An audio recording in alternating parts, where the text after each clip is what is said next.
It is time for my Christian review of regular books and no spoiler review of the Inheritance Games trilogy. Let's get into it. If you know anything about this series, you know that there are actually 2 more books in this series, but this is the original trilogy and I did not continue on after the original trilogy completed.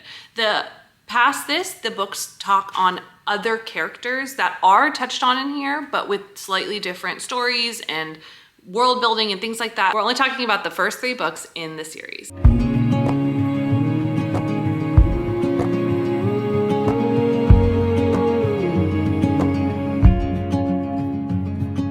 If you haven't seen one of these videos before, welcome. Here's how it's gonna go down. First, we're gonna do my regular review, what you know and love to expect from book review, star rating, what I recommended, what I thought, etc. But then I'm gonna get into my Christian review where I'm gonna go over basic pieces that a fellow believer may or may not wanna read a book for. I give more information about my Christian reviews at the video that's pinned at the top of this playlist. So if you're wanting more detailed information, I'd suggest checking that out.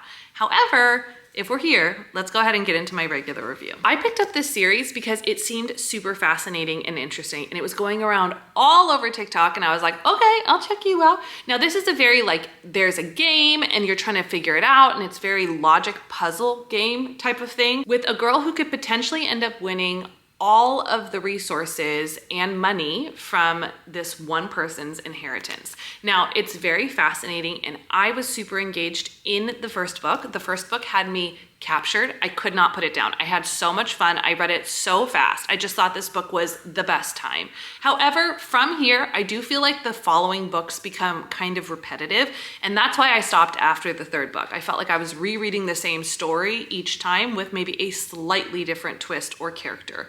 Also, all of the characters in this story end up together in one way, shape, or form. So let's say, I can't remember exactly, but let's say there are 6 characters in this book. All 6 of them end up with each other. 3 boys, 3 girls, they all end up together. On top of that, we're talking about very, very young people, okay? One of the characters, the female main character, is still in high school. Yeah, so because of those pieces, I had a little bit of a hard time falling completely in love with them. I think that I just was frustrated by their normal high school experiences. This is a YA series, and it felt very YA in those places. That's not on the author. That's on me and wanting an adult experience from a YA book, okay? So we're just gonna keep all that in mind. However, for my ratings, I rated the first book 5 stars, and then the next 2 books I rated 4 stars. Again, these books were really fun. I do think The Final Gambit was slightly better than The Hawthorne Legacy, but all 3 of these books were really fun to read. I read them around Christmas time, and they were really quick and easy reads to get into. Now let's go ahead and get into my Christian review. For my Christian review, the first topic I always love to touch on is smut or spice because it's really popular, and you are not exactly clear just because it's YA. Now, there's nothing described in this book, which I'm grateful for. However, as the book goes on and the characters get older, there is more kind of shared that they're probably doing, including that the main characters are sleeping in a bed together, male, female, like in a relationship. So you kind of get the idea of what's happening.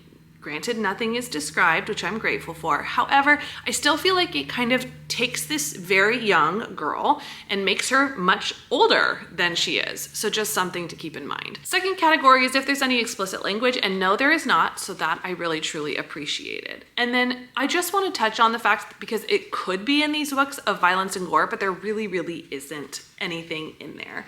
Ultimately, I do think this book is great for anyone 16 and up. However, one category that does just kind of flag the mommy in me is the fact that there is that age discrepancy. These are young people, 17, 16 years old, living inside of a mansion, only responsible to themselves, and behaving as if they are 22, 23, 24, 25, etc.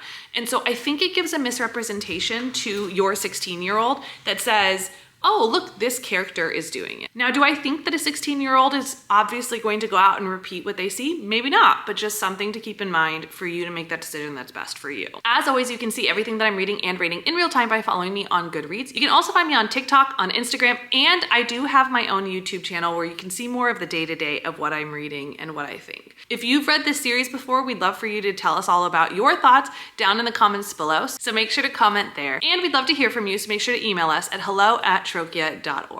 We love that you're a part of the conversation. I cannot wait until I get to see you on the next one.